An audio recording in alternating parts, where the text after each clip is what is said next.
Well, thank you all. It's an honor and pleasure to be here. My name is John Hart. And as Dave mentioned, I spent a number of years working for a senator named Tom Coburn of Oklahoma. And I'll just quickly walk through a little of my stories. When I was a college student, I studied political science and journalism, and I've been very, very blessed to be able to pursue both of those in my professional life. And I came up, I was an intern for Senator Brownback back in 1997. And a funny aside is my supervisor was the legislative director for Senator Brownback. His name is Paul Ryan.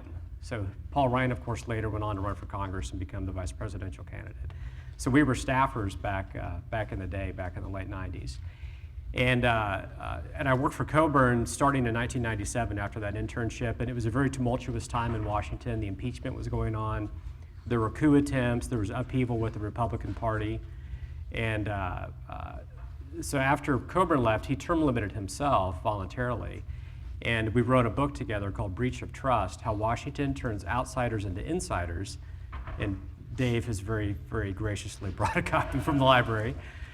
And that book is really a story of power. And so part of what I want to talk about is the nature of power and what is the ideal relationship between the individual and government.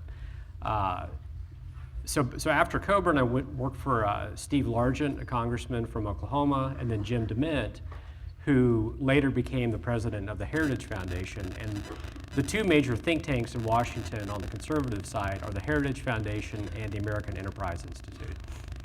And back in 2004, I went back to Coburn. He ran for the Senate, was there for about a decade, and had quite an amazing ride with him, great experience. And one thing you may not know about Coburn is he became very close friends with a Democratic senator who came into the Senate at the same time named Barack Obama. So our offices worked very closely together on a number of initiatives focused on oversight of the Katrina recovery effort.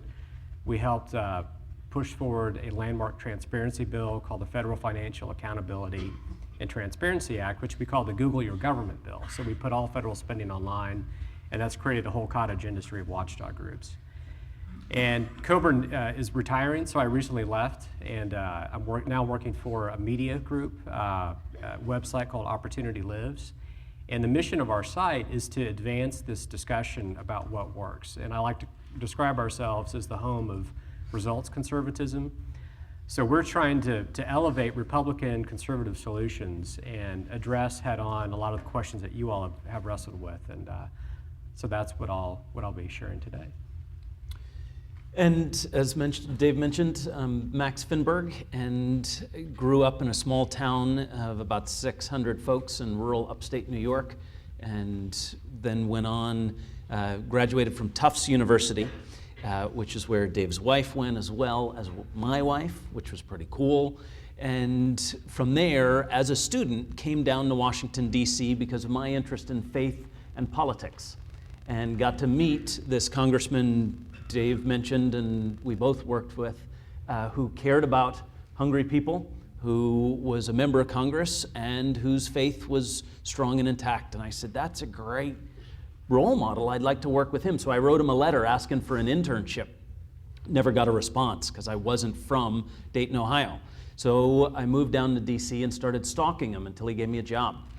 Not necessarily the tactic for all of you, but worked for me. And I spent a dozen years in a variety of different capacities working with him, including as a State Department Foreign Service officer in Rome, Italy. He dragged me kicking and screaming there when he became ambassador. And from there, helped to start another nonprofit organization, and so have that entrepreneurial experience in the nonprofit sector in some very neat ways. And then about 5.5 years ago, 6 years ago, started talking with a mutual friend of ours who John introduced me to, who was on Senator Obama's staff, then on the presidential campaign, then on the transition team, and then at the White House. And he recruited me to join the Obama administration about 5.5 years ago as the director of faith-based and neighborhood partnerships at the Department of Agriculture. There are about a dozen federal departments that have these faith-based offices that work with nonprofits, secular and religious, to connect with some of the government programs that exist. And I had spent most of my career focused on helping hungry folks, and the Department of Agriculture administers all of those federal nutrition programs that serve 1 in 4 Americans, whether that's school lunch and breakfast, or what used to be the food stamp program, the program for women, infants, and children. So that was a lot of my work. I did a stint at the White House and then came back to USDA, where I now coordinate our Secretary's Rural Anti-Poverty Initiative, as well as our Diversity and Inclusion Initiative, and am just tickled and honored to be here. 2 of the folks pretty high up in Obama's administration are Michigan graduates and alumni. So Cecilia Munoz, who is my boss at the White House, is head of the Domestic Policy Council. She's a proud alum. And then Raj Shah is the head of the U.S. Agency for International Development. Grew up in Detroit. Dad was an engineer at Ford. He wanted to grow up and do that as well, and instead he's off saving the world. So excited to be here. Go Blue. Thanks, guys. Would you mind just taking a minute or two to describe some of the fundamental ideas and policies and thoughts around your political positions? You bet. But let me back up. An important point that we didn't talk about enough is Max and I have known each other for 20 years. So we're longstanding friends. So we come to this conversation from a basis of friendship and respect. So hopefully, as you see this back and forth and different discussion of ideas, know that we've been working through these things for a long, long time. If you came for a crossfire, you're going to be disappointed. Right. There won't be. And in fact, Max, so I know when I met Max, he was sort of your prototype liberal Democrat, much longer hair. My hair was exactly the same as it is now, so I'm a little grayer. But so that's a little bit, and we've known David for a long time, so it's really a pleasure to be here. Yeah, so John, do you want to start with yours? Max and I will kind of pop off so you can have the screen. Okay. All to yourself. All right. Well, what I'm going to do is just spend a minute talking about why I'm a Republican. What I have up here is called the Friedman box, and this is named after a famous economist, Milton Friedman. And if you want to understand the debates in Washington, there are 2 economists you can study. One is Keynes, the other is Friedman. And they're on the right and left, respectively. So Friedman had some very, I think, profound and clear insights about how people behave in economies, in market economies. So what I'm going to do is talk a little bit about how Friedman viewed the world and how the world actually works. And we're setting aside whether the world should work this way. This is just how the world works. So what this depicts is how people spend money. So up here is on whom the money is spent and whose money is spent. Okay, this box, this is when you spend your money on yourself. This is the box of maximum efficiency. So what this means is if you want to buy a new car, you want to buy a computer, you're very careful about how you shop. You try to find the best price, you do price comparisons, and this is the most efficient type of activity in the economy. And then these 2 boxes on the sides are less efficient. Here you're spending your money on someone else, okay? So this is when you might go buy a gift, okay? You may not buy yourself a new computer, but you're buying it for somebody else. You may be a little more loose with your money than you would if you're just buying it for yourself. So it's still efficient, but best price is not the highest value. There are other values at play, again, in the gift example, okay? This corner is you're spending your money on someone else, okay? So this is the government economy when it's working as best as it can. These are the good faith public servants like Max who want to spend money efficiently, okay? But you still have agency travel, you have junkets, so it's not always efficient where you're, or another example is if you're traveling on the company's dime, okay? Are you going to buy the cheapest breakfast, or are you going to spend a little bit more and have a nicer breakfast? So again, not the most efficient, but not the least efficient. And here you have the least efficient box, okay? This is when you're spending someone else's money on someone else. And this is the government economy at its worst. And this is most federal spending, including what I would describe as the president's stimulus project, where you take other people's tax money and you spend it on other people. And that tends to be the least productive allocation of capital in a market economy. So one reason I'm a Republican is I believe we want to keep as much capital in this box as possible and as little in this box as possible, okay? And we'll talk about how to correct, and this isn't to say the market's perfect or it should work this way. This is just how people behave in a marketplace.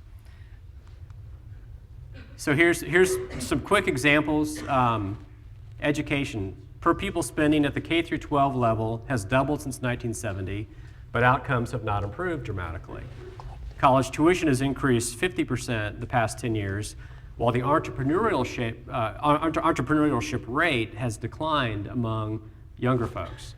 And it's declined about 10%. It's because they didn't sample this class. Right, exactly. You're the exception.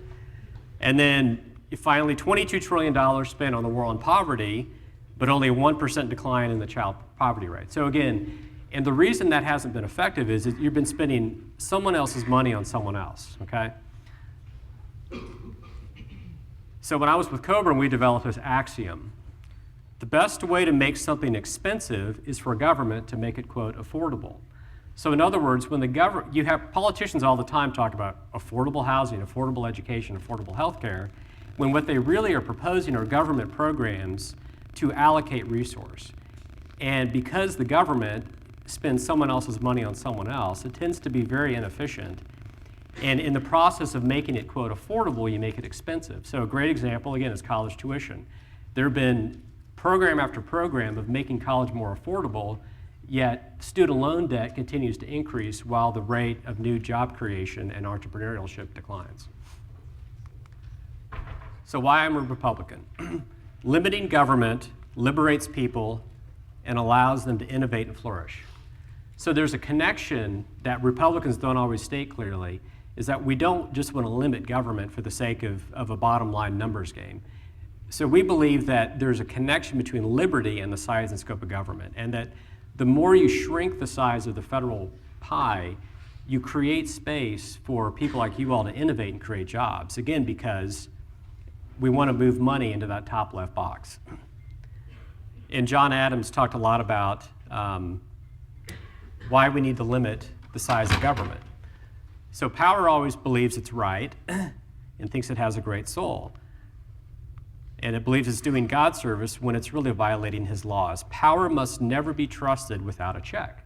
So power should not be trusted without a check. And our founders talked about using the Constitution as a chain. So again, I'm a limited government conservative because you want to limit the amount of power the federal government has. You want to limit their ability to spend. You want to reduce the tax rate, reduce regulation, because when you do that, you enable people to flourish. You actually help the poor much more than you do if you just take someone else's money and spend it on someone else.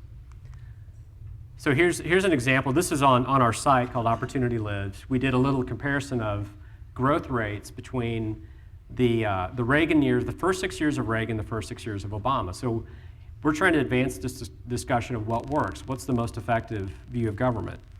So here, what this depicts is the average GDP growth rate for the first 6 years of Reagan was 7.8%. Obama was 3.4%. And again, there's a lot of other things that can be said. I'm sure Max will push back on some of that. But the GDP numbers are pretty clear. You can go look all this up and study this. So again, this is just a quick view of why I'm a Republican. Excellent. Okay, Max. Yeah. Why are you a Democrat?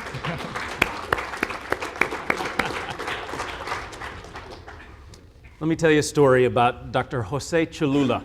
I met him last week in Alamosa, Colorado. He and his family immigrated from Puebla, Mexico, when he was a kid to Southern California, struggling. They were legal immigrants, but needed some extra help, got some help from their church food pantry.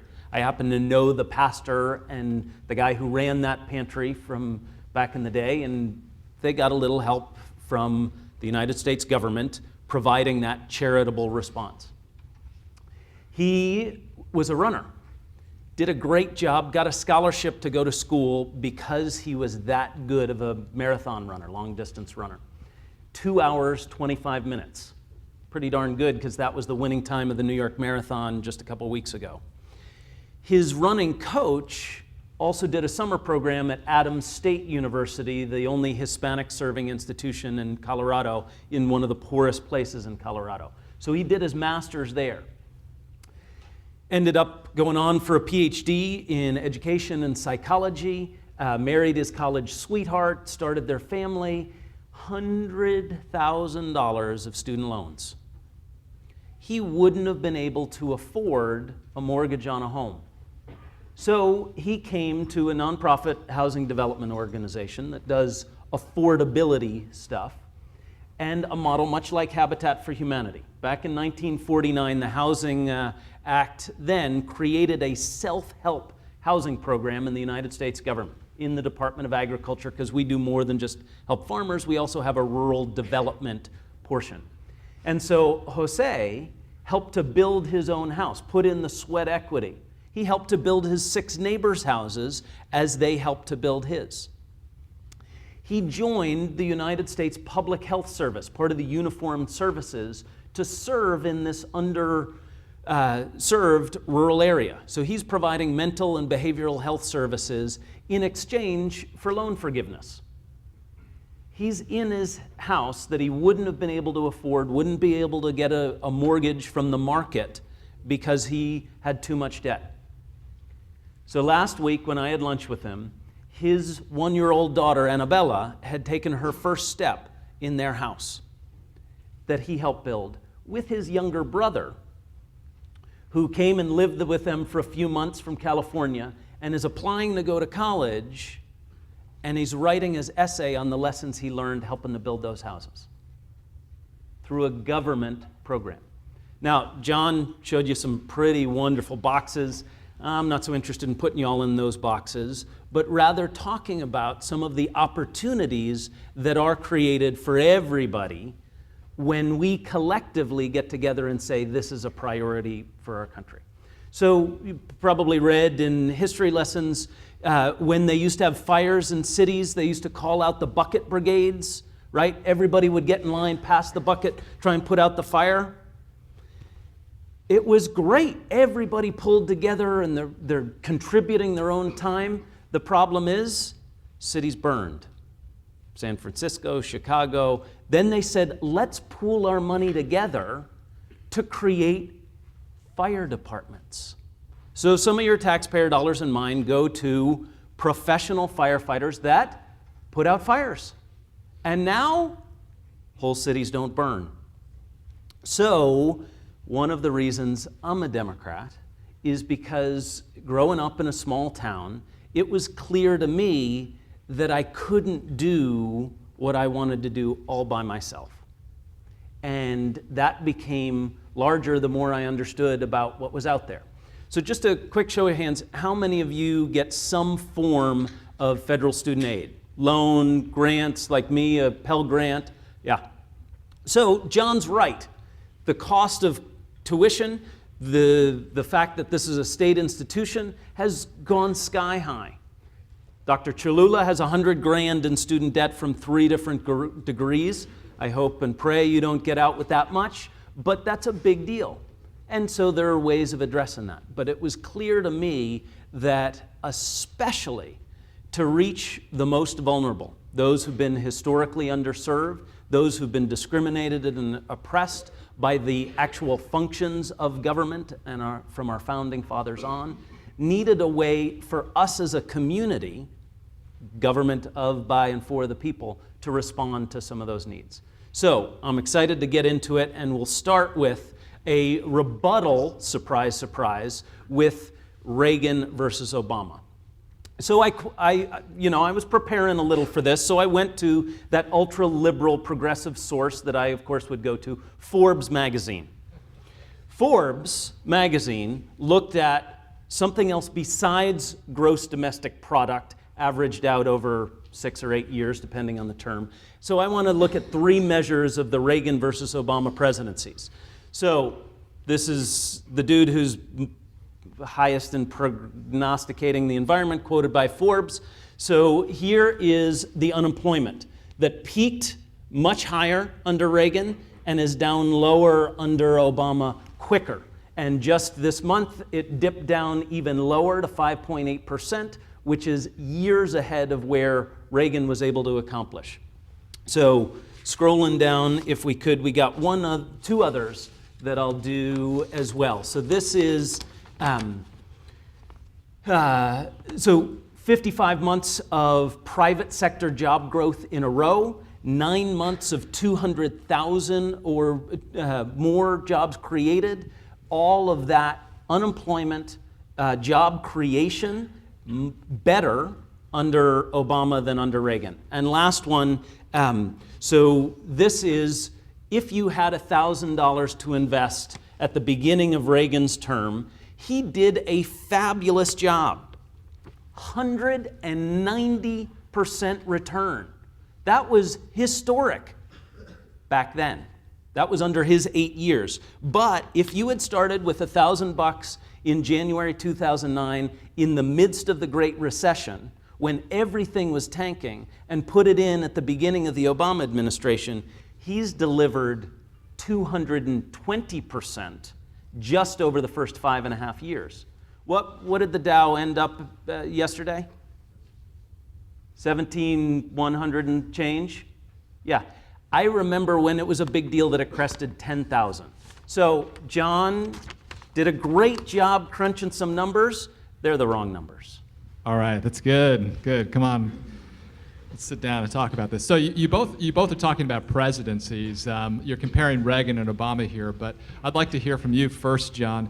Under which administrations, Republican or Democrat, do the economies flourish most? I mean, right here, there's obviously some distinctions and an argument either way, but in your opinion, is it the Republicans? Yes. Why? Why? Well, let me a couple of points on Max that I'll rebut on Max. First of all, on the unemployment, Max's graph is actually correct, that the unemployment rate has gone about the same trajectory, the graph that he showed. But what that doesn't include, and you can go to our site, Opportunity Lives, and see the other important graph on this, is the labor participation rate. So what's happened is you've had far more people drop out of the job market under Obama than you did under Reagan. So we actually map out how that worked in different administrations, and the Obama dropout rate is much, much higher. And so the way unemployment has been calculated has changed. So I think if you look at all the numbers, and one thing we challenge you with is, don't believe what we say or your parents say. Go research these things on your own. So use critical thinking, examine these things, and I feel pretty good about my perspective, and I know Max does about his. But think through them. So on Dave's point, again, I think, and I wouldn't put it purely in partisan terms. I would say, again, people flourish when you limit the amount of federal spending and you maximize the power of the individual and the free market and local government. So one of the points Max made, and some Democrats will often say, well, Republicans are just anti-government. Well, that's not what I'm saying at all. What I'm saying is you want to limit the power of the federal government, you want to maximize local control, individual freedom, and move that authority. The more you move authority and decision-making closer to the individual, the more productive the economy is going to be, and the more you can address deficiencies in the market. So when Republicans follow that path, they're successful. When they don't, they're not successful. So George Bush had a very mixed record, in my view. Which one? George Bush 2. He cut taxes, okay? He cut taxes, but he kind of gave a blank check to the Republican Congress to spend whatever it wanted to spend. And so the more you grow debt, maybe we'll talk about that later, you also suffocate the economy because you force a lot of our tax dollars to pay for servicing the debt, for example. The debt's a great point for me to just come right in to answer that question. Please do, Max. At the end of the Bill Clinton administration, he had a surplus that he gave to the second President Bush. That disappeared. Now, that's not necessarily a bad thing if you believe that shifting it all to tax cuts that disproportionately benefited not just the wealthy, but the top 1%, well, that's okay. But the debt under Ronald Reagan, George H.W. Bush, And George W. Bush increased more than it did under Clinton and has under Obama. Obama's cut the deficit in half in his term, much to the surprise and chagrin, and unlike Ronald Reagan, has shrunk the size of federal government. So I work in the Department of Agriculture, not the biggest, but not the smallest of the federal departments, and the number of employees has shrunk considerably. And if you look at, as John correctly said, when President George W. Bush allowed Congress to increase the size of federal government, he didn't respond. Under Obama, the deficit has come down and the size of federal government has come down. So can we talk about the limit and scope of markets? So you're talking about, John, you're talking about efficiency of markets. If you spend money on yourself, that's the most efficient way. But surely, and then you just made the comment that you don't believe there shouldn't be any government, there should be some. Right. So what's the balance there? I mean, obviously, in the example that Max gave about some assistance on housing and loans and things like that, that makes a difference. What's the critical balance? How do you walk that tightrope? Well, I would go back to one of the points Max raised is the fire department. Okay, there should be a local fire department, not a federal fire department, and I think that's actually a good model of what government should do. Is that you want to have that decision making at the local level, and that to me is and you should only move it to the federal level when there's a compelling overriding interest. And all of the founders writing warned against putting too much authority in the federal government, because what happens is Washington, one of the things we write about in our books with Coburn, Washington is governed by careerism more than conservatism or liberalism, okay? So we're having an ideological discussion right now about left versus right, but when you get right down to it, politicians in Washington are primarily concerned about getting reelected, okay? So that's why you saw, as Max correctly states, the debt deficit did go up much higher than it should have under Republican administrations, because you had career politicians who realized that you can stay in power by spending other people's money on yourself, essentially. And so again, I think the ideal balance is to empower civil society groups, is to empower faith-based groups, and to deal with the fact that the market doesn't answer all the questions in our society adequately as it should, okay? There's poverty, there's poor people, there's tons of injustice. And so, but then the question is, well, how do you do that? If the answer is we're going to have a federal program to do that, you create federal program after federal program to solve distortions and deficiencies in those programs. Hence, you had the person with the huge student loan debt chasing other federal programs to get him out of that debt. Why did he have such high debt? Because when government makes higher education affordable, what happens is the higher education institutions just increase tuition, because they know students are getting free money. So they just jack tuition up, and it doesn't save anything. Do you agree with that, Max? Absolutely not. Why? The recognition that the best way to fight poverty and create opportunity is a job is something we share. But how many of you drink water? Just a quick show of hands. Yeah, thank you. So you might have seen the news in Charlestown, West Virginia. Coal company has an accident and into the water supply, and suddenly hundreds of thousands of people cannot drink their water. Market would not have solved that problem. The coal mine disasters, we have some regulations in place to try and prevent loss of life and injury of life to people whose lives matter, and some of the coal companies say, screw that, I don't care. There are ways for the federal government, and John and I agree again, that it's better the closer to the people it is, so local and then state is an appropriate start to where that exists. But in certain states, they're not so interested in protecting all of their people. Our history is littered with some pretty disgusting examples of that. So the federal government does step in. Well, if the state governments of, let's say, West Virginia or Kentucky don't want to impose any of those nasty government regulations on coal companies, well, part of the result is people can't drink their water, or people are injured and can't work again because the mine owner didn't care about safety. So that's always the conversation of where is that dividing line. But part of why the U.S. Department of Agriculture exists, why the Food and Drug Administration exists, is so that you can eat safe food.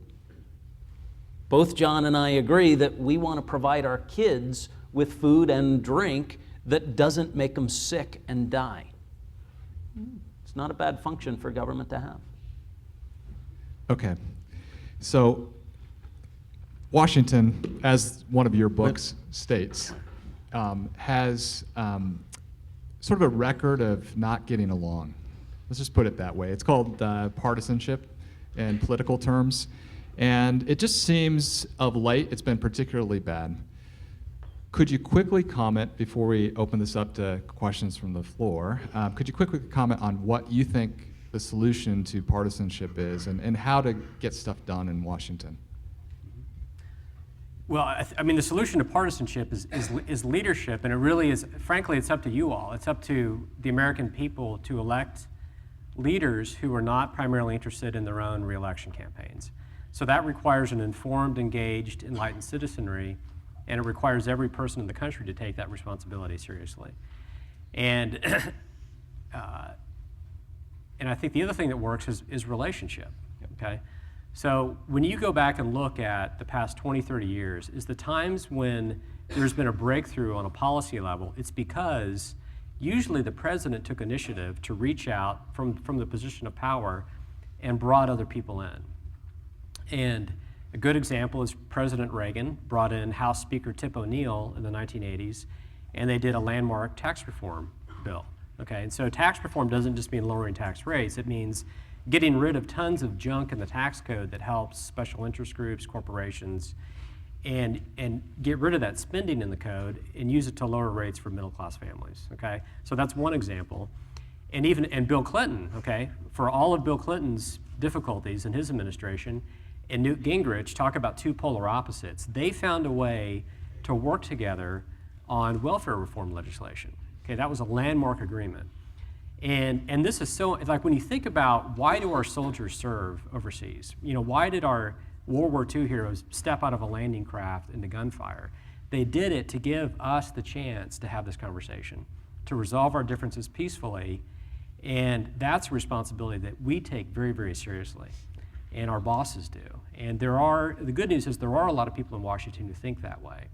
But what happens is the media and the parties elevate the very limited group on each side that just screams the loudest, okay?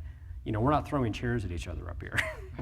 But that's the kind of conversation that is elevated. So it's really up to you all to do that correction and to lift up the people who are trying to get things done. Max? I agree. Great. Guys, we want to have some questions here.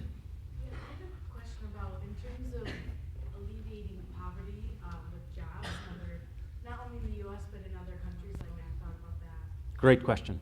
One of the policies that President Bush did with Republicans and Democrats supporting that I think was just terrific was addressing some of that challenge overseas. And President Bush created the President's Emergency Program for AIDS Relief and did a great job. One of the things that Senator Coburn worked on that's still a great example of how government can and should work is the President's Malaria Initiative that started under President Bush and has continued very strongly under President Obama. It's a great example of that bipartisanship that unfortunately is eclipsed in many cases. In terms of food aid and agricultural aid helping feed the world, you're exactly right. We switched a while ago from investing in global agriculture research. Some of the folks down the state at that other university in East Lansing have done a lot of work on how to increase productivity overseas.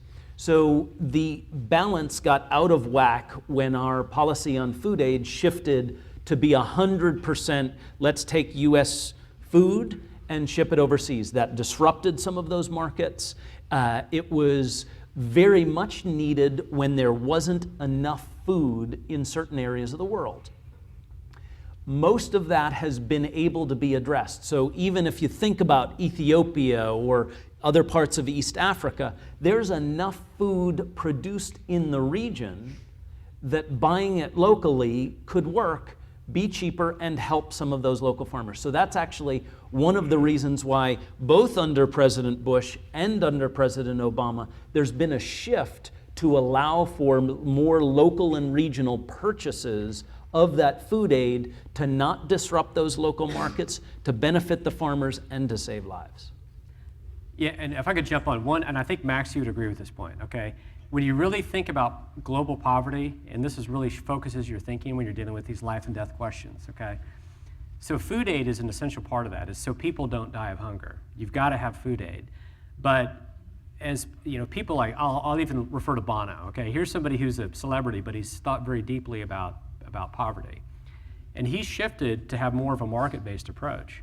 So you can't just provide food aid, you have to do microenterprise grants, and you have to look at the totality of the problem as a security issue, a rule of law question, and help civil society groups within those countries to develop the capacity to create jobs, to have a flourishing, peaceful society. Great quick story. Raj Shah, the alum, recently traveled with a bunch of Republican senators because they're working on that relationship thing to a group in Ethiopia called Project Mercy, where it's a faith-based organization getting some government support and doing amazing things on a number of different fronts in Ethiopia.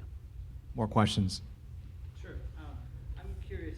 I wonder, there's a talk about limiting the federal government, yet at the same time we have the largest and most powerful military machine that has ever existed. So how do you balance those things out?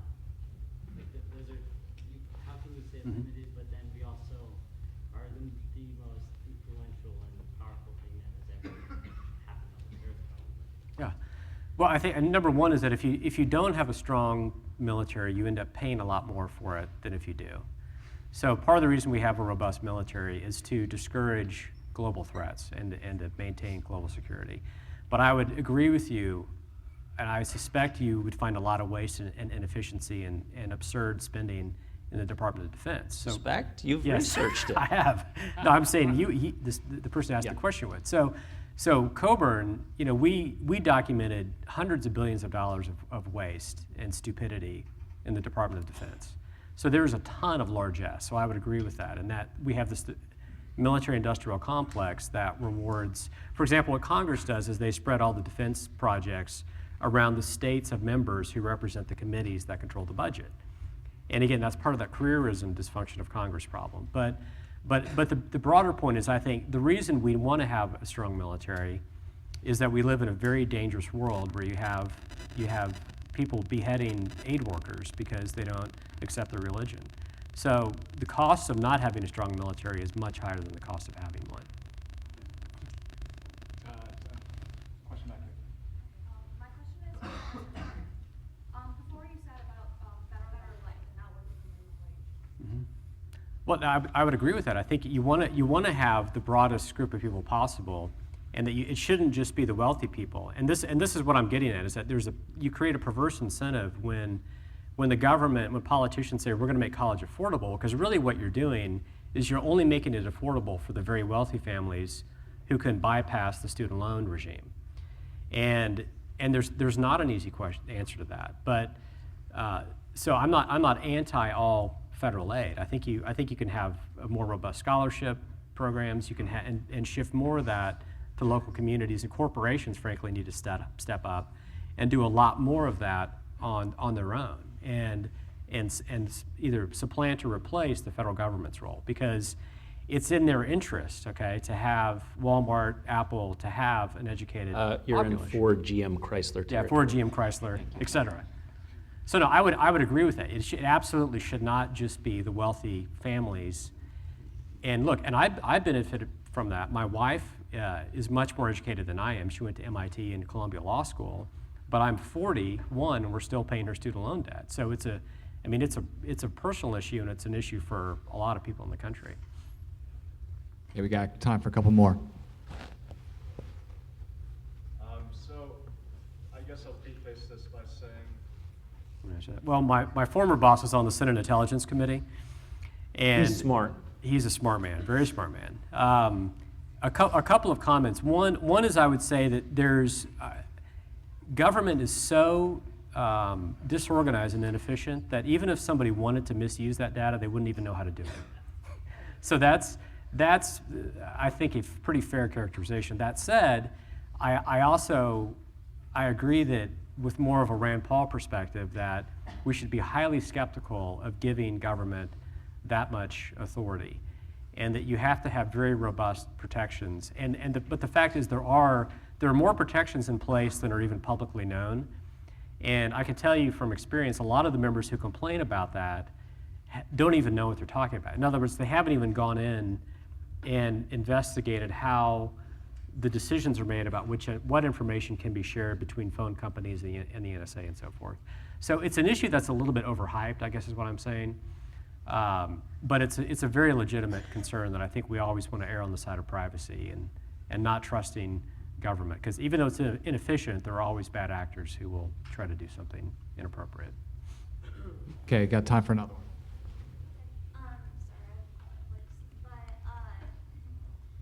So I feel very fortunate that you Part of what I hope, and part of why President Obama got into politics, was a desire that people who wanted to make change would organize, would get together, would do just that.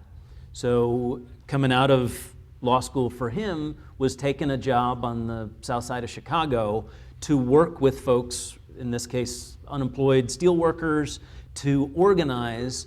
That led to voting, that led to some change, that led to him getting involved in politics and becoming president. The interesting thing is that model for all of the junk still works. So we have a good friend who ran for Congress a couple of years ago, was unsuccessful, but we both got excited because here was somebody with whom we had a relationship, who was willing to think, was willing to challenge some of the orthodoxies on his side and otherwise. And that's where I still have a whole lot of hope.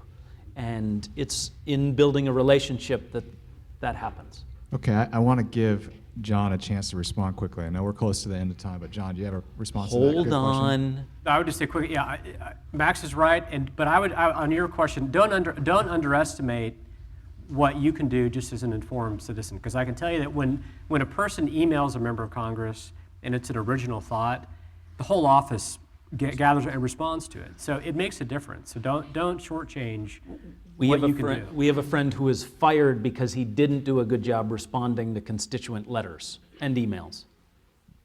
Guys, thanks so much. Max, John, thank you. Let's thank them.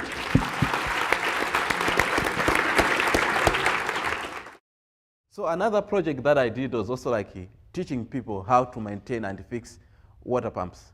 We have this problem of water problem pretty much every year during